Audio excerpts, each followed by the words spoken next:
शोभा जैसे ही फोन बंद करके मुड़ी तो एकदम से सामने पति राकेश को देखकर डरी और फिर चिल्लाकर बोली, हे भगवान, पता भी है तुम्हें कि मैं डर जाती हूँ।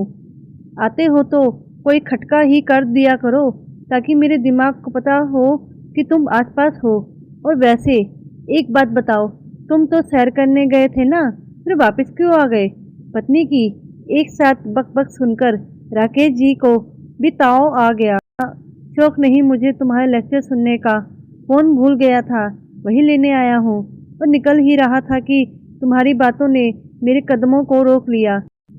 देखो शोभा, तुम जो अपनी बेटी को पट्टी पढ़ा रही हो ना, वो बिल्कुल ठीक नहीं है। पहले तुम बड़ी बेटी काजल के पीछे पड़ी रहती थी।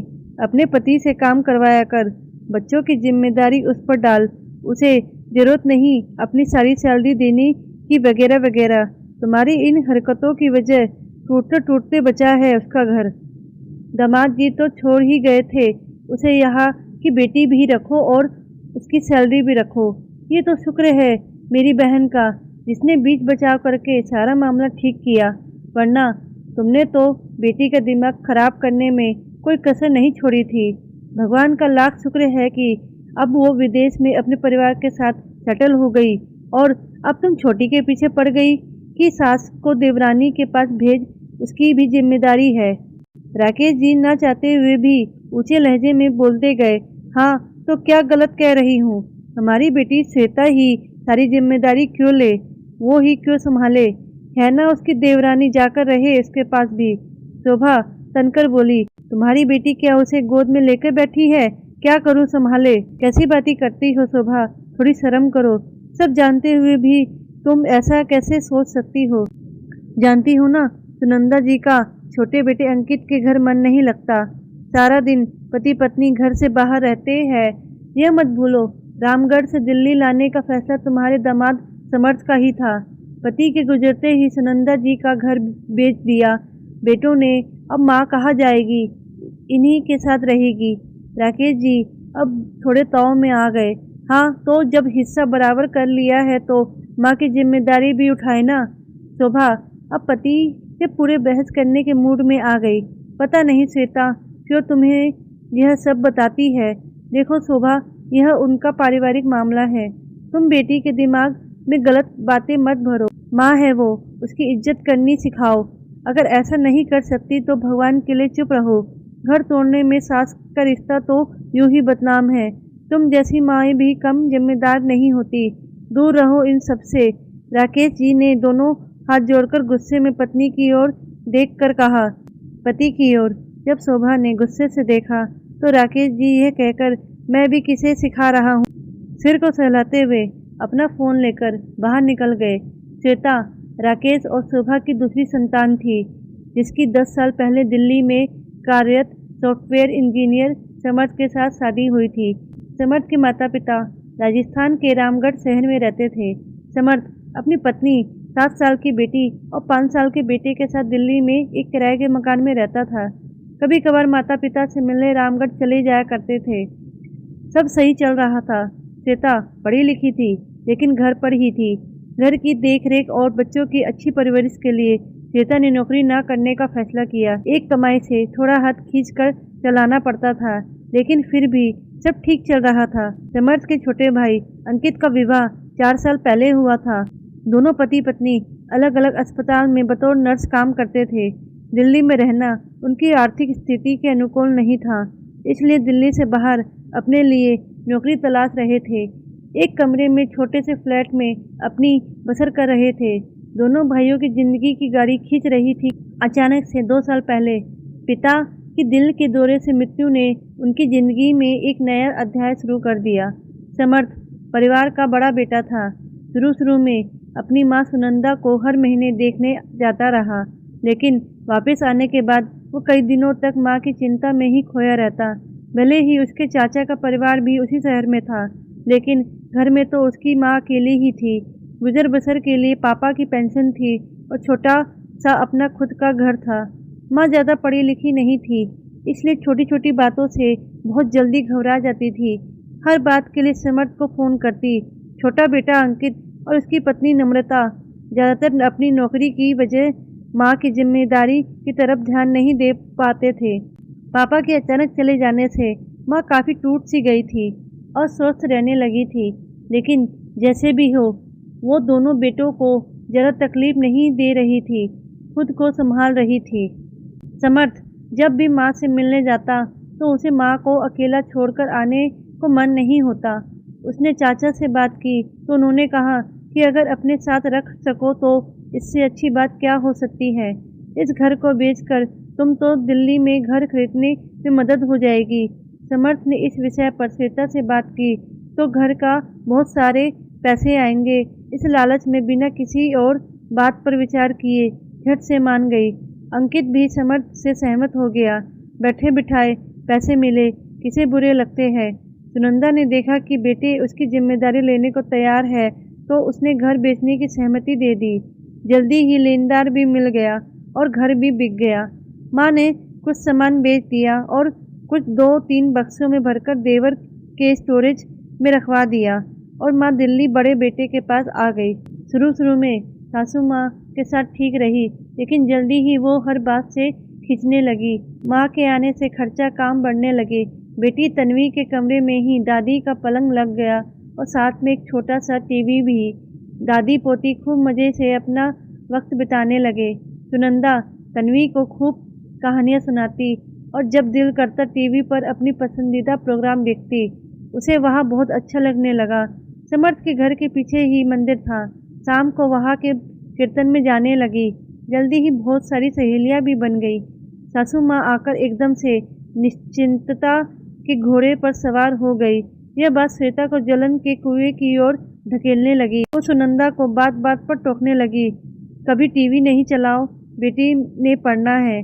कभी काम न करने की शिकायत तो कभी रसोई में राशन की बर्बादी की शिकायत। कभी कभार घूमने जाने पर माँ के साथ चलना उसे नहीं मंजूर। कभी पति का माँ का ख्याल रखना उसे कांटे की तरह चुभना। श्वेता अपनी तंग दिल की सोचों में उलझती गई। ऐसे में माँ शोभा ने भी आग में घी डालने का काम किया कि तू अकेली क्यों जिम्मेदारी उठाए।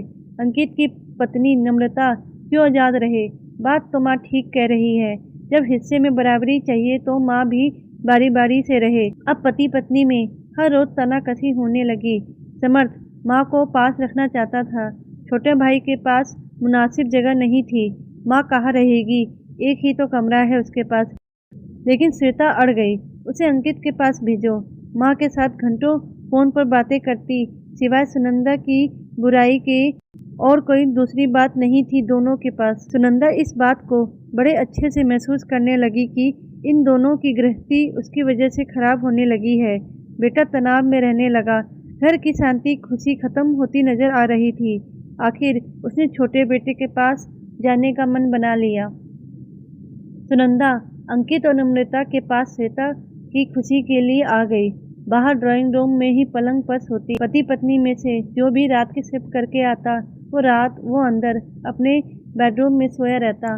माँ बाहर ना किसी से बात से फोन पर कर सकती, ना टीवी देख सकती, ना वहाँ पास कोई मंदिर, ना कोई सहेली, ना उस घर में बच्चे। सुनंदा 3 महीने में बहुत उब गई।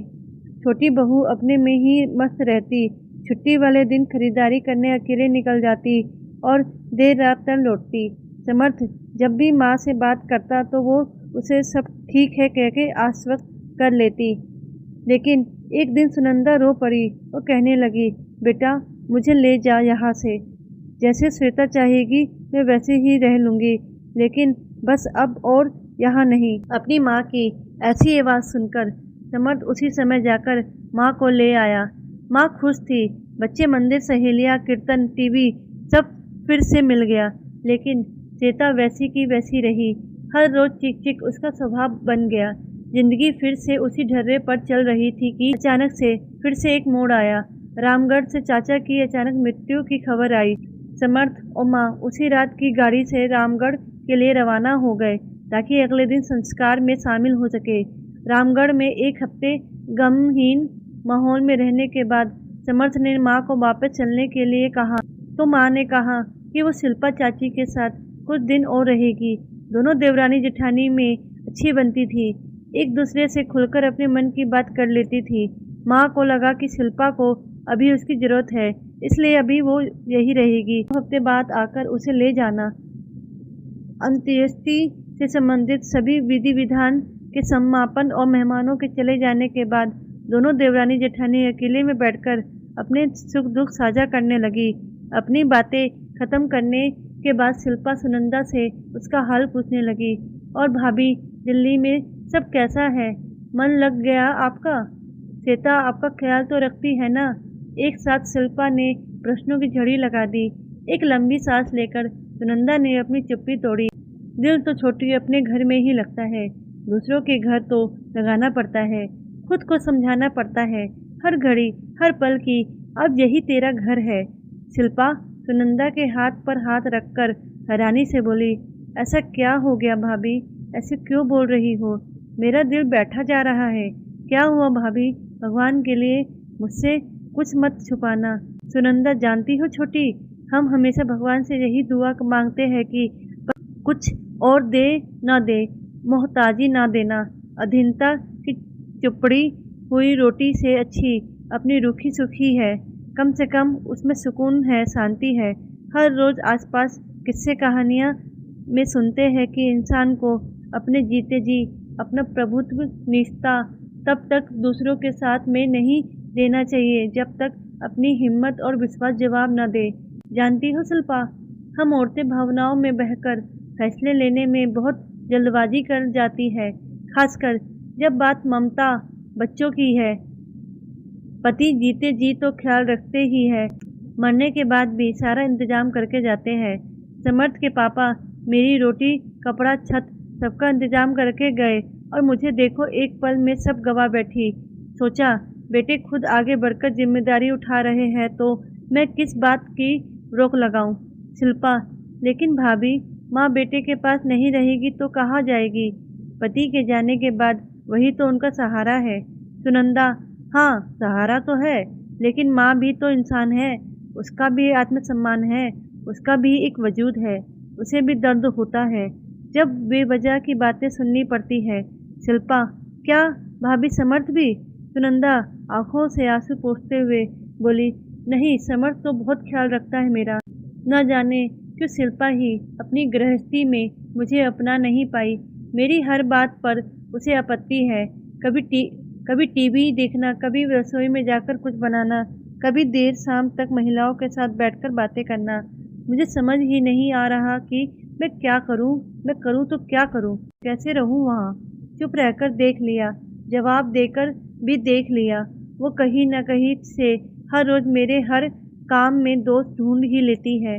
पति पत्नी का बात बात पर झगड़ा, बच्चों का डरा डरा सा रहना, कैसे देख लूं ये सब?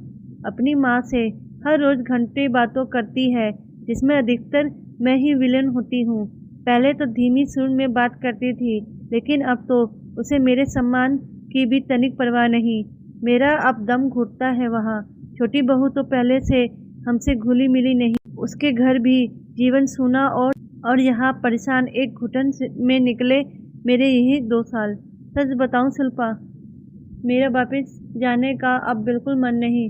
सोच रही हूँ यही एक कमरा किराए पर ले लूं। मेरा काफ़ी सामान तो तुम्हारे स्टोरेज में पड़ा है। इस शहर की हर चीज़ मेरी जानी पहचानी है। मुझे यहाँ तक कि जिस बैंक में पेंशन आती है मुझे, तो वहाँ का भी सब पता है। मुझे एक बार कोशिश ज़रूर करनी चाहिए। और फिर तुम सब लोग भी तो हो ना यहाँ। शिल्पा, लेकिन भाभी समर्थ क्या सोचेगा? सुनंदा, वो मैं नहीं जानती, उसे समझना होगा।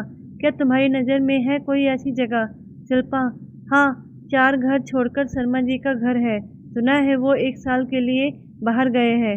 घर पर उनकी पत्नी अकेली है और वो किसी महिला किराएदार की ही तलाश में है। सुनंदा, अच्छा तो फिर ले चल मुझे वहाँ।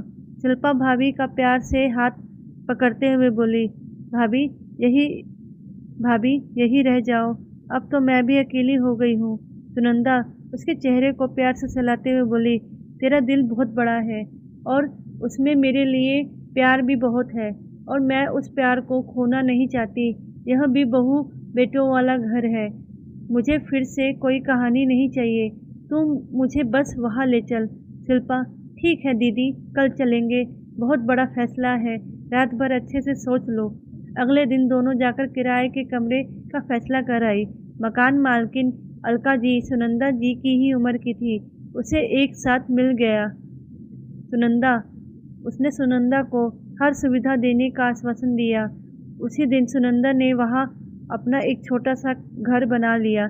2 हफ्तों के बाद समर्थ माँ को लेने आया। वो चाची के यहाँ चाय पीते पीते माँ को ही ढूंढता रहा। थोड़ी देर बाद चाची ने कहा, चल तुझे तेरी माँ के पास ले चलती हूँ। वो सुनकर हैरान हुआ कि माँ कहाँ चली गई। समर्थ ने जैसे ही माँ का नया ठिकाना तो उसके पैरों के नीचे से जमीन निकल गई। माँ ने बिना बात किए इतना बड़ा फैसला ले लिया। वो हैरान था, साथ में थोड़ा शर्मिंदा भी। उसकी आंखों के कोर गीले हो गए। बेटे को असमंजस की हालत में देखकर सुनंदा उसे गले लगाते हुए कहने लगी, मुझे यहाँ रहकर देखने दे। शायद इस फैसले में ही मुझे अच्छाई छुपी हो। मैं नहीं चाहती कि मेरी वजह से तेरा घर, बच्चों का बचपन और तुम पति पत्नी का रिश्ता खराब हो। तेरे बच्चे माता पिता के झगड़े देखकर नहीं, प्यार देखकर बड़े हैं। उन्हें अच्छे संस्कार और एक सुंदर स्वस्थ जीवन मिले, बस यही चाहती हूँ मैं। तू मेरी चिंता नहीं कर, बेफिक्र होकर जा। कुछ परेशानी होगी तो तुझे बुला लूँगी। समर्थ अपनी सारी कोशिशों को नाकाम करने के बाद अकेला वापस दिल्ली आ गया। घर में समर्थ को अकेला देखकर श्वेता बिना एक पल रुके झट से बोली, माँ कहाँ है? समर्थ ने उसकी तरफ देखा और बिना बात किए फ्रेश होने चला गया। श्वेता ने उस 10 मिनट में घंटे जैसी बेचैनी महसूस की। पति के बाहर आते ही फिर से वही सवाल, माँ अब नहीं आएगी हमारे घर? उसने वही किराए का घर ले लिया है। समर्थ के ये सब सुनकर शिल्पा को लगा जैसे किसी ने कान में गर्म शीशा डाल दिया हो। पैर उसके जमीन पर गड़ गए। लगा उसे जैसे किसी ने उसके अहंकार तेवर को खींच कर तमाचा मारा हो। उसे चक्कर सा आने लगा। साथ पड़ी मेज का सहारा लेकर कुर्सी पर बैठ गई, लेकिन फिर थोड़ा संभल कर बोली, लेकिन क्यों? समर्थ ने उसकी ओर देखकर कहा, यह तुम पूछ रही हो जिसने यह सारी स्थिति पैदा की है? शिल्पा का चेहरा एकदम से फीका पड़ गया। खबर के हिसाब से उसे खुश होना चाहिए था, लेकिन वो खुद हैरान थी अपनी हालत पर। इस खबर ने उसके मन को एक जोर का झटका दिया था। जिंदगी फिर से वैसी हो गई जैसे माँ के आने से पहले थी। हम दो, हमारे दो, और कोई नहीं। खाना पीना घूमना सब हो रहा था। समर्थ घर आता, बच्चों के साथ समय बिताता, जो श्वेता कहती वैसा करता, लेकिन उसे एक भी ऊंची आवाज में बात करने का मौका नहीं देता। समर्थ एकदम से बदल गया, शांत, चुपचाप और उदास सा रहने लगा। श्वेता पति की उदासी को साफ महसूस कर रही थी। सबके घर से जाने के बाद वो बहुत देर अकेले बैठी विचारती रही, माँ के साथ ऐसा मैंने क्यों किया? माँ ने तो हमेशा उससे प्यार से ही बात की, कभी उसके घर पर अधिकार जमाने की कोशिश नहीं की, कभी वो पति पत्नी के बीच नहीं आई। वो आकर घंटों माँ के पलंग पर बैठी रहती। अब घर में हर रोज आरती नहीं होती थी। अब तन्वी को कोई कहानी नहीं सुनाता था। नीचे पार्क में बैठी आंटियाँ में अब माँ नजर नहीं आती थी। वो अकेले में हर चीज में माँ को ढूंढती। उसने कभी नहीं सोचा था कि वो माँ की इतनी आदी हो चुकी है। उसे धीरे धीरे घर माँ के बिना सूना भी लगने लगा। अपने अंदर मचे इस बवाल को वो खुद अपना नहीं पा रही थी, इसलिए पति से क्या बात करती, अब अपनी माँ से भी कम ही बात करती थी। और सास की बुराई करने की सब दीवारें ढह चुकी थी। मन के सुविचारों ने मिलकर उसके दिल को एक प्रेम और एक सम्मान की राह दिखाई। घर के बड़े बूढ़े की अहमियत का अर्थ समझाया, आंखों को नम करना सिखलाया, वाणी को मिठास का एहसास कराया। 6 महीने हो चुके थे माँ को अकेले रहते हुए। तभी एक दिन समर्थ को रामगढ़ से अपने एक दोस्त की शादी का निमंत्रण आया। उसने श्वेता को बताया कि वो 4 दिनों के लिए जा रहा है, कुछ समय माँ के साथ बिताएगा। तभी श्वेता ने पूछा, क्या निमंत्रण आपके अकेले का है? हम सबको नहीं बुलाया आपके दोस्त ने? अरे नहीं, उसने तो सहपरिवार बुलाया है, यहाँ तक कि माँ को भी बुलाया है। मुझे लगा कि शायद तुम। अच्छा तो ठीक है, फिर सब चलते हैं और अपनी ही गाड़ी लेकर चलते हैं और माँ को भी सरप्राइज देते हैं। समर्थ की आवाज़ में अचानक से खुशी का जोश आ गया। रात ढलने से पहले सब माँ के आवास पर पहुंच गए। सबको सामने देखकर सुनंदा अपनी खुशी संभाल नहीं पा रही थी। बच्चे दादी से मिलकर बहुत खुश हुए। समर्थ ने रास्ते से ही खाना पैक करा लिया था। सबने मिलकर खाना खाया। श्वेता माँ के कमरे को बड़े गौर से देख रही थी, जिसमें घर जैसी कोई बात नहीं थी। एक अजीब सी खामोशी थी वहाँ। कमरे में गिनती की 4 चीजें थी। सहूलियत, आराम की कोई वस्तु नहीं थी। उसको वो कमरा अपनी बेवकूफ़ियों की सज़ा के रूप में नज़र आया। माँ ने शादी में जाने से इनकार कर दिया। उस रात वो सब चाचा के यहाँ रुके। अगले दिन ब्याह समारोह में चले गए। श्वेता पूरा समय माँ के बारे में ही सोचती रही। घर वापस जाने से पहले सब माँ से मिलने फिर आए। माँ मनु के लिए मोटर कार और तन्वी के लिए सांप सीढ़ी की गेम लाई। उसने तन्वी को दी तो तन्वी बोली, मैं खेलूंगी किसके साथ? इससे पहले कोई और कुछ कहता, श्वेता झट से बोली, दादी के साथ। और किसके साथ? सब हैरानी से श्वेता की ओर देखने लगे। श्वेता आकर माँ के पास बैठ गई। वो थोड़ी भावुक थी। गला उसका रुधा हुआ था। माँ के हाथ को पकड़कर कहने लगी, मैं यहाँ शादी अटेंड करने नहीं, आपको लेने आई हूँ। मुझे बहुत पहले ही आ जाना चाहिए था, लेकिन नहीं आ पाई। खुद से ही जूझती रही, सोचती रही, आपके चले जाने से हमारी ज़िंदगी बहुत खुशगवार होगी, लेकिन ऐसा कुछ नहीं हुआ। सच तो यह कि मैं और समर ज़्यादा उदास रहने लगे। अब श्वेता की आंखों से आंसू भी झड़ने लगे। हर रोज़ मैंने अपने मन को समझाया, हर रोज़ मेरे मन ने मुझे धिक्कारा। मुझे अपनी गलती साफ दिखाई देने लगी। अंतरिम मेरे अंतरिम से बस यही आवाज़ आई कि माँ बस वापस आ जाए। मैं आपको साथ लिए बिना वापस नहीं जाऊंगी। माँ और समर्थ बहुत हैरानी से श्वेता की ओर देख रहे थे। इससे पहले वो कुछ कह पाते, आंगन में बैठी अलका जी, जो न चाहते हुए भी इस वार्तालाप का हिस्सा बन चुकी थी, वहाँ आ गई और सुनंदा के पास बैठकर कहने लगी, आपकी बहू सही कह रही है, आपको वापस चले जाना चाहिए। बेटे तो अपने हैं ही, लेकिन जब बहू दिल से ससुराल के रिश्ते अपनाती है तो यह पूरे घर के लिए बहुत शुभ संकेत है। आज आपकी बहू के दिल पर जो मंदिर के द्वार खुले हैं, उसके साथ साथ आप भी इसमें प्रवेश कर जाइए। बाकी घर की चिंता मत कीजिए, मैं आपकी देवरानी के यहाँ सामान पहुँचा दूंगी। वैसे 1 महीने तक यहाँ घर आपका है और मुझे पूरा भरोसा है कि अगले महीने आपको किराया देने की ज़रूरत नहीं पड़ेगी। चलो बेटा, माँ का सम्मान बनवाने में मदद करो। मैं आपके लिए चाय बनाकर लाती हूँ। सुनंदा मन ही मन मुस्कुरा रही थी। बहू की ममता और प्यार ने आंखें सजल कर दी थी। दोनों पति पत्नी जल्दी से पैकिंग करने लगे। बीच बीच में समर्थ पत्नी की तरफ प्यार से देखने लगा। आज उसको श्वेता में अपनी एक संपूर्ण अर्धांगिनी नजर आ रही थी, जो बिगाड़ना ही नहीं संवारना भी जानती थी, जो टूटे हुए मायूस दिलों को घर को जोड़ना जानती थी, जो फिर से उस आत्मग्लानि की पीड़ा से बचाना जानती थी। आज उसे श्वेता का पति होने का गर्व हो रहा था। जिस अर्धांगिनी की सदा से उसके मन में तस्वीर थी, आज उसमें उसे श्वेता नजर आ रही थी। जिंदगी ने फिर से खुशी के द्वार खोल दिए।